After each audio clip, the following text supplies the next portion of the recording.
Well, I really wanted to thank you for having me. You probably didn't have a choice, or you didn't know I was coming. But I really want to thank Angus for it. I kind of pestered him about it a little bit, but fortunately for me, he was very enthusiastic and welcoming about the opportunity to do that. But he made it very clear to me. He said, "Ron, I just want to let you know we can't pay you anything." I said, "Oh, no, that's all right. I'll still come."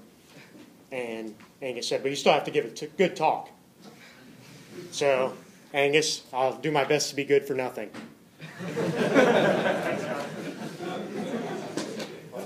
How many of you are from the Cleveland area?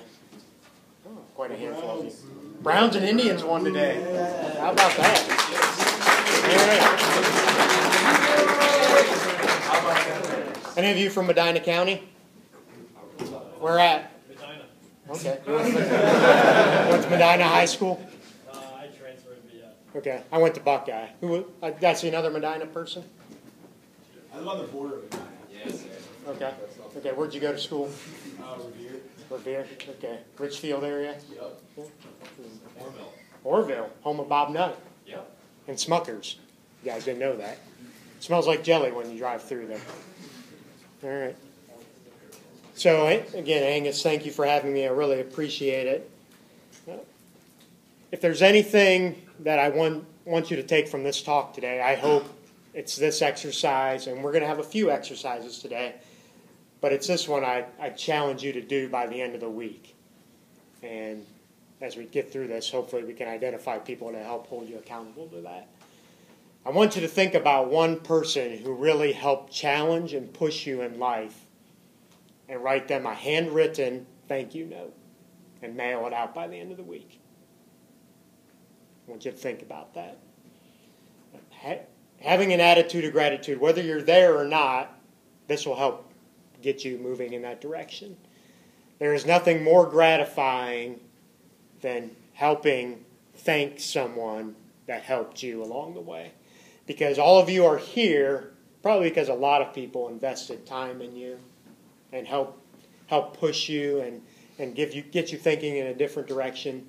Take the time to thank that person, because odds are they don't get a lot of thanks, and a lot of them are driven internally to do it, but thank them anyway. Do that, please. Okay, and be specific. Be specific about what they did to push and challenge you. Okay, send them that thank you note. Years ago when I started in Miami, and I've been here since '97, I went to a very small high school. I had doubts about my ability to compete and my ability to excel. But going to the small high school I did, my teachers did a fantastic job. I never felt like I was on uneven or unequal footing or a playing field, regardless of where I've gone. And I thank my favorite teacher soon after I came to Miami for helping me with that direction and that push and getting you to think bigger. That's what a lot of these people have done in your lives, right? They get you to think bigger, think about how you can serve people, and help identify things that you do well that you probably don't even know yourself or did not know yourself. Is that true? So take the time to do that. You will find it'll be worth it. And this is the other thing, and I hate to sound morbid, but tomorrow's promised to no one. And we all have had people in our lives that we didn't have the chance to thank, and then they're gone. If you haven't had that yet, you're going to have it at some point. It's life. Don't let opportunities slip through your fingers like this. Thank people for doing things. I think the greatest thing you can do is thank someone every time they do something for you. Thank them. Have that attitude of gratitude, because whatever it is, they did something to help you. And that helps them feel good about it, and it helps you feel good about it. So I encourage you to do that. My dad's a Lambda Chi. And for years, his experiences clouded my opinion of fraternities. My dad dropped out of school, and I think he partied too much, and that was his acknowledgement and his takeaway. So I blame the fraternity system on that. And so I never sought to do that. But as you get older, you become more judgmental about things, but you also look at things from a different perspective. It reminds me of this story I read years ago. In the 1800s, people were migrating out west. That was the new frontier of the United States. You've all learned that. This guy goes from the Midwest, he goes out to California, goes into a saloon, goes up to the bartender and says, what are the people like in this town? Bartender says, what were they like where you're from? They were ornery, people never minded their own business, they were liars, they were cheats, they were dishonest, and they were always looking to stab you in the back. Bartender says, you'll find some people like that here. Guy said, well, I best be moving on then, and he got up and left. 5 minutes later, another guy comes into the saloon, says, I just came into town looking for a place to settle down. What's this place look? What kind of people are here? What kind of place is this? Bartender asked the same question. What were the people like that you left? We had a great community. People were honest. They did anything they could to help each other. They were always looking to excel. It was just a great environment to be in and raise a family. Bartender said, you'll find people like that here too. So what's the point of that story? What's the point of that story? It's what's your outlook on life? It's what your outlook on life is. In both those situations, you could probably find that applicable to this organization. There are those of you that believe and embody the best of what this organization has to offer, and there are those of you that think it's just a place to party and hang out and have some friends. You'll have both. But it all depends on your perspective and what you're looking for. Okay? How many of you want to be leaders? Why? How many of you are critical of leaders at some point? How many of you have been exposed to leaders that do not operate with integrity and honesty? Okay. How many of you have felt sorry for leaders because it seems like no one wants to follow them? So why do you want to be leaders? It's a great question. Why do you want to be leaders? Well, just about everyone I saw, I don't think I saw anyone that did not raise their hand. So all of you have that leadership aspiration.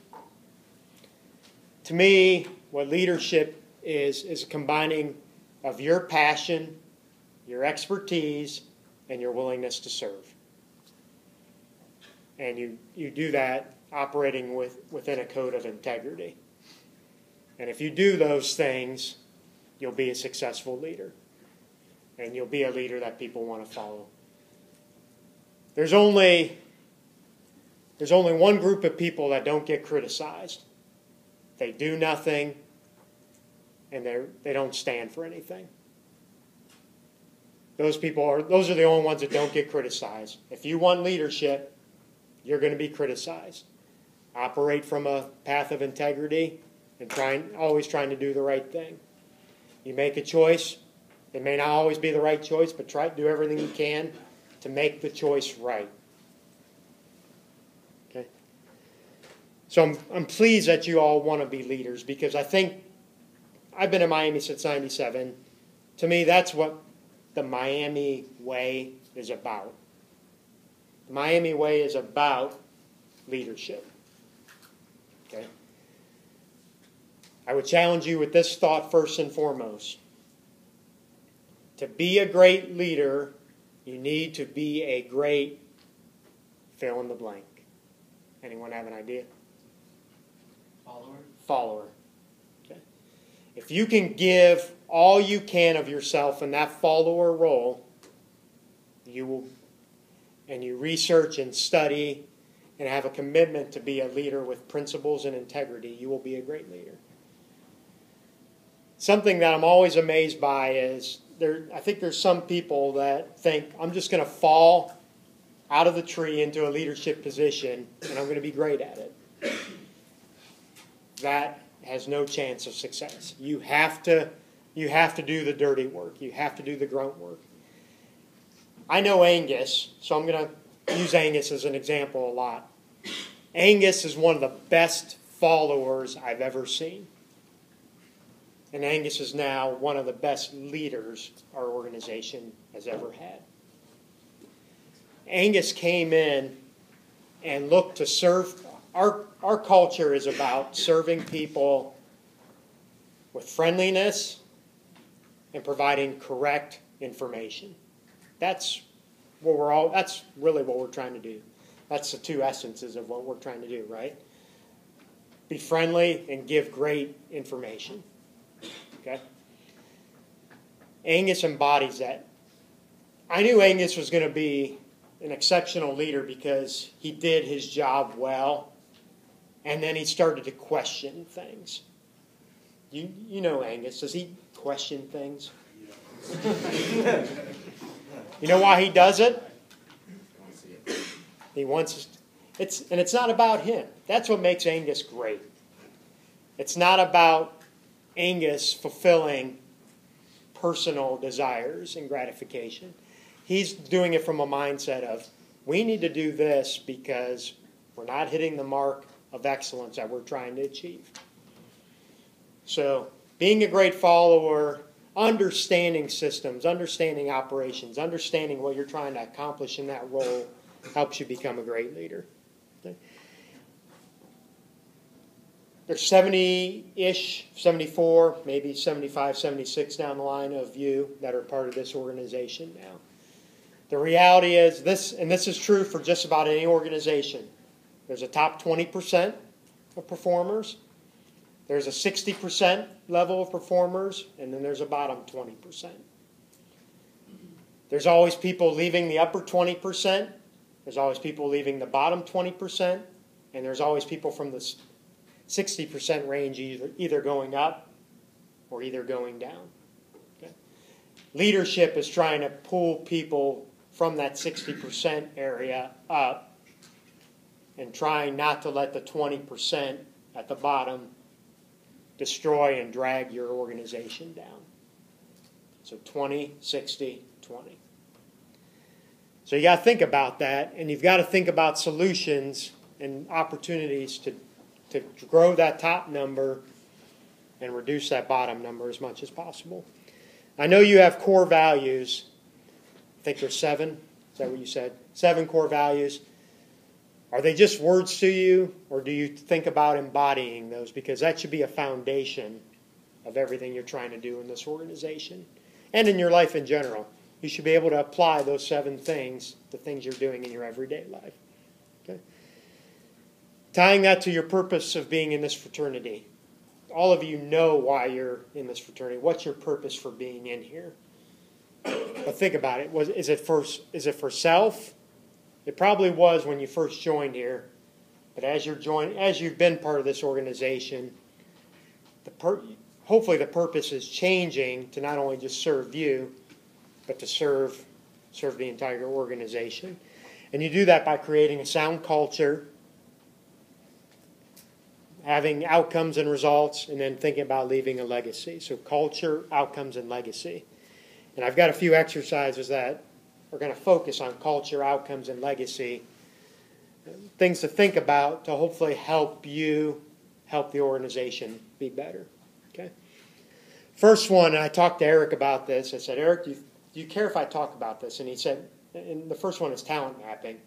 He probably didn't know what it was, and that's okay. It's a concept that may be known as different things, but I call it talent mapping, and this is what it is. I'd like to challenge your organization to think about and really laying out the talents that each of you bring to it. And I'll give you an example of this first. Angus knows this because we started incorporating it at the rec center this year. Over the last few years, I became a senior director a couple years ago. And one of my big initiatives was we've got to be thinking about growing and doing things in areas that we've never done in recreation. We've got to grow our organization in ways beyond